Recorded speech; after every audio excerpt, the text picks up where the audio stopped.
Cette semaine, Linda veut du poulet, et ça tombe bien, nous aussi. Linda, rentre immédiatement. T'es une voleuse, Linda, et une menteuse. Bah, qu'est-ce qu'il y a? Il y a qu'elle est punie, alors elle va dormir chez toi. Hein? C'est ça la punition? C'est ça le dîner? Tu veux quoi, des surgelés comme chez ta mère?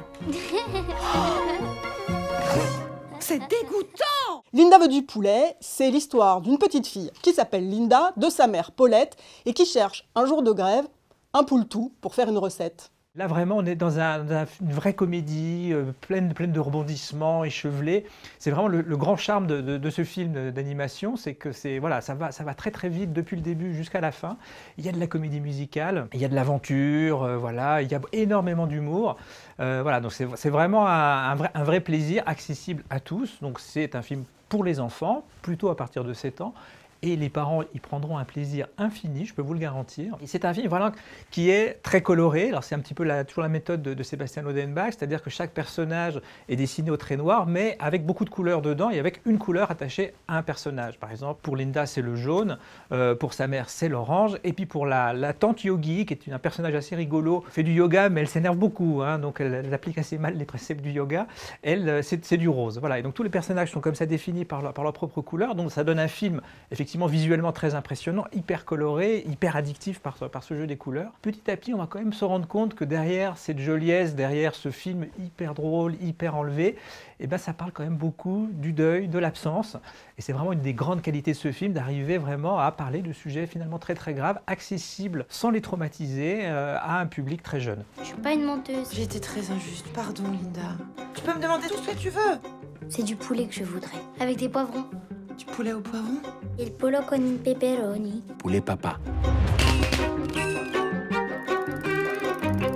Ah, c'est pas vrai, j'avais oublié. On peut pas acheter de poulet aujourd'hui? On va lui trouver son poulet. Et elle vous a pris un poulet? Vous la connaissez? C'est ma sœur. Alors qu'est-ce que ça raconte au fond, Linda veut du poulet? Ça s'interroge.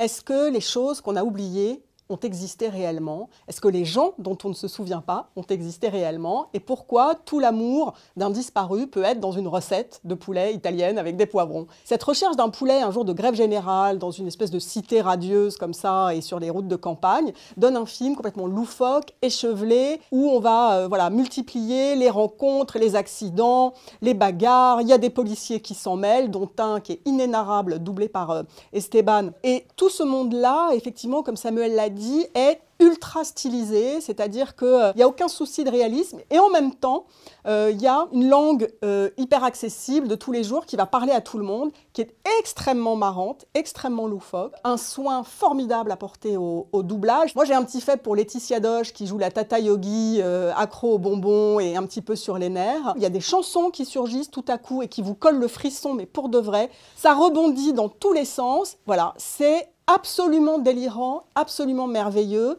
à voir avec ou sans gosse. Linda veut du poulet, c'est très très bien. Linda veut du poulet, c'est bravo. Vous faites quoi les enfants?